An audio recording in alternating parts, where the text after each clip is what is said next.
Alright, twins, twins, and B. You know what I'm saying? Good afternoon, good evening, good night. Nobody dropped this in the comments, but I appreciate you and I appreciate your time. You know what I'm saying?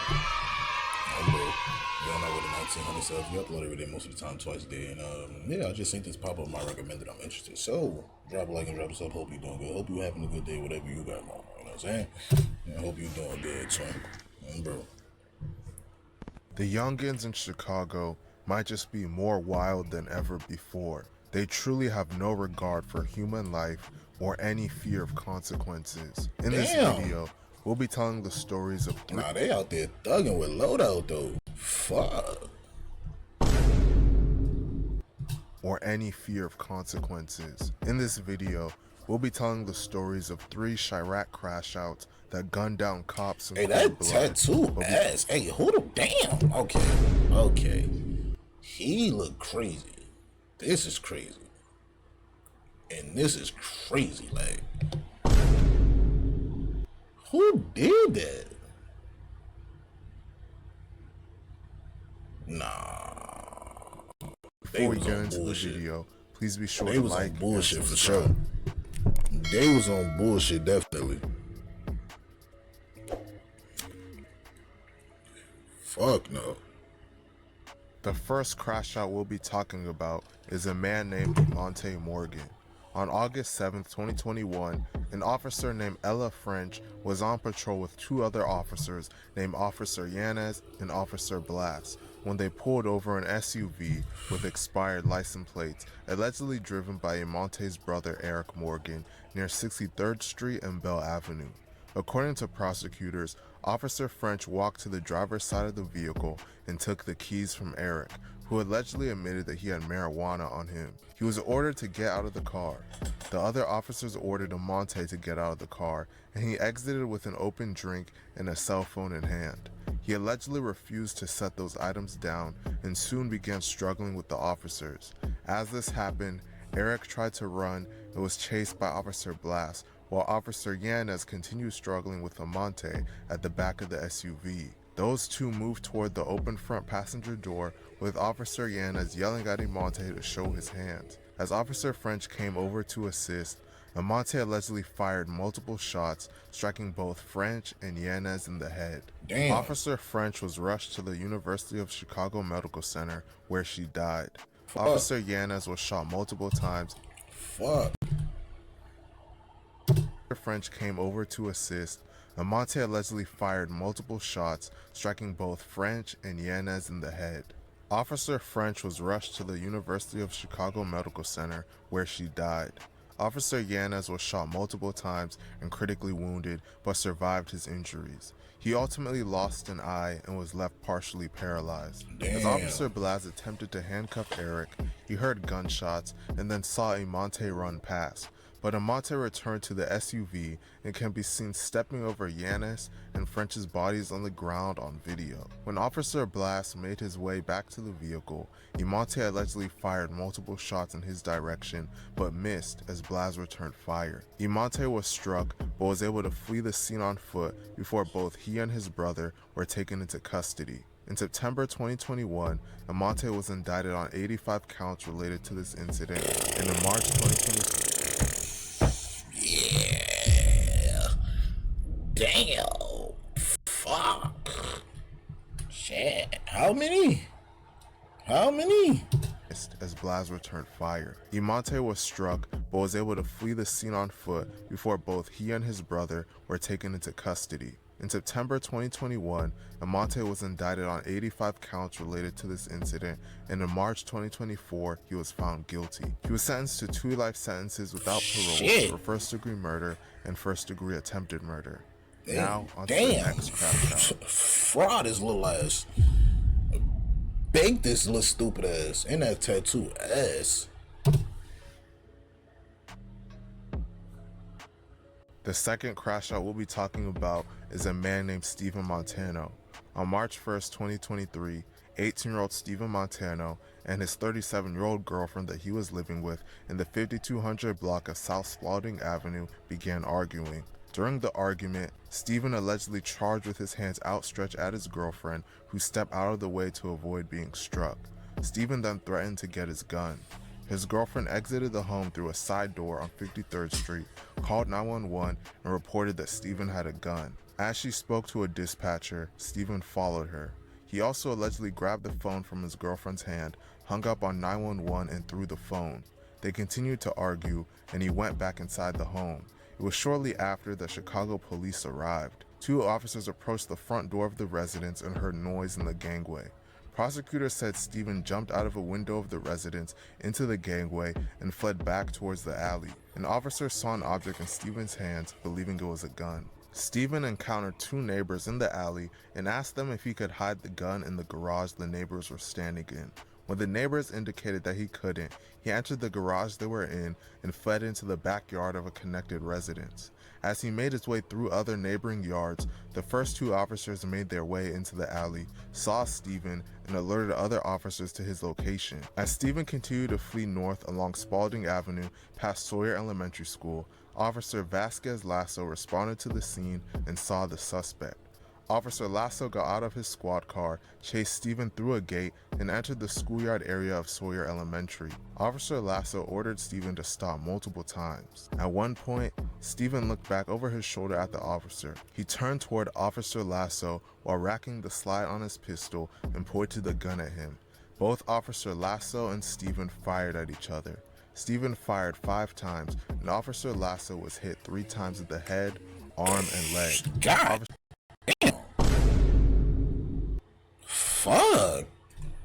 3 times to the... Nah, that's crazy, bro.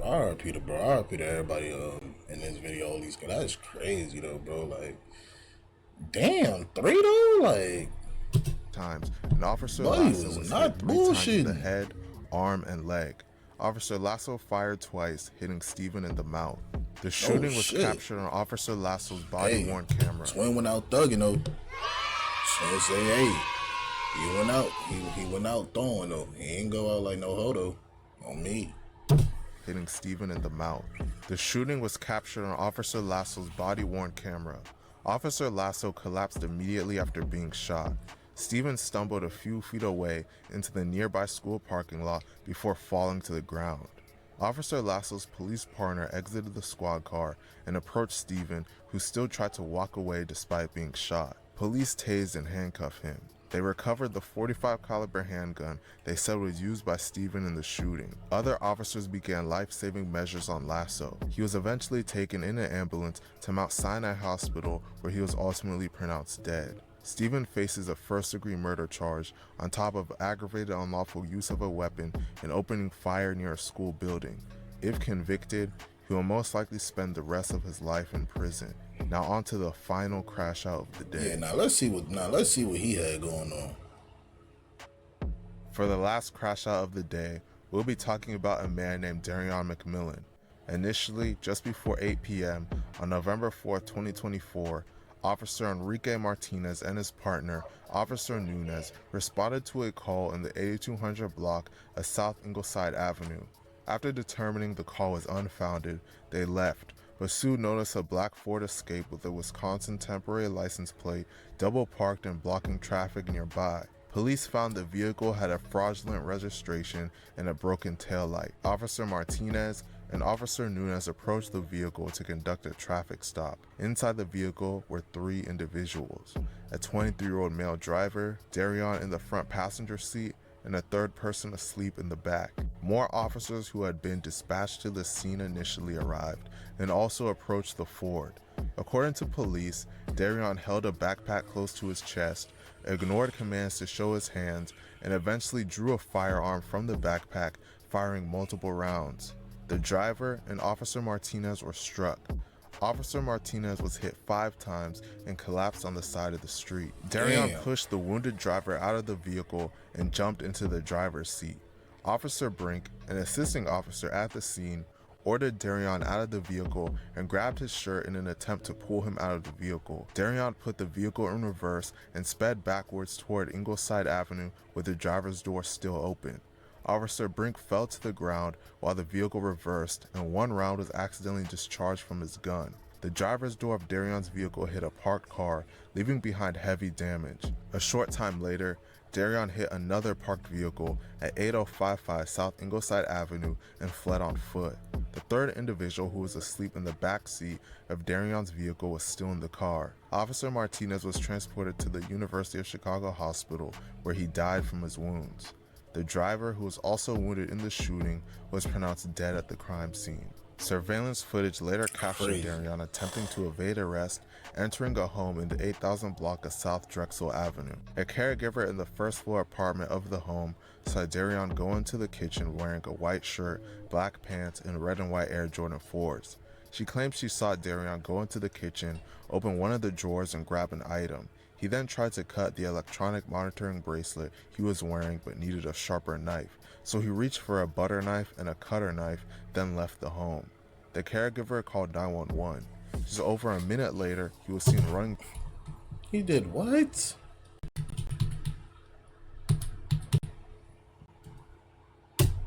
The home saw Darion go into the kitchen wearing a white shirt, black pants, and red and white Air Jordan 4s.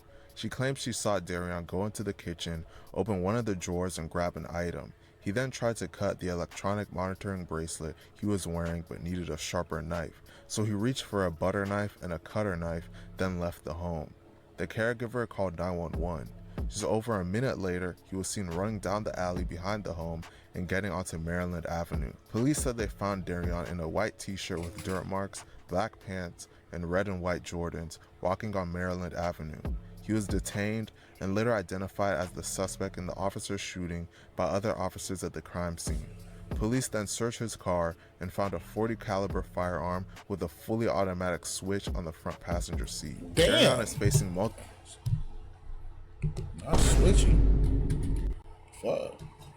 Firearm with a fully automatic switch on the front passenger seat. Darion is facing multiple charges, including 1 count of first-degree murder of a police officer, 1 count of first-degree murder, 1 count of attempted murder of a police officer, 1 count of residential burglary, 1 count of unlawful use of a weapon, and 1 count of aggravated unlawful use of a weapon by a felon. Darion was 23 at the time of the shooting, and if convicted, he'll most likely be spending the rest of his life in prison. Man, there are really some people in society that don't care about anything, Crazy. not even their own lives. They definitely don't care. Definitely some demons out here. Stay out them streets, stay safe. What else I was about to say? Oh yeah, that tattoo is trash. I'm not gonna lie, that tattoo really fucked me up because that shit was crazy. That shit was ass. Where that hoe at? Can we go back to that hoe real quick? Yeah, this shit is done. Look at that.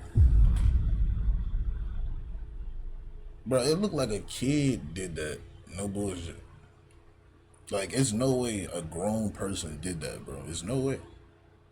That's crazy. Anyways, though, drop a like, drop a sub, stay safe out there in them streets, and yeah, appreciate your time. I'll see y'all niggas in the next one, bro.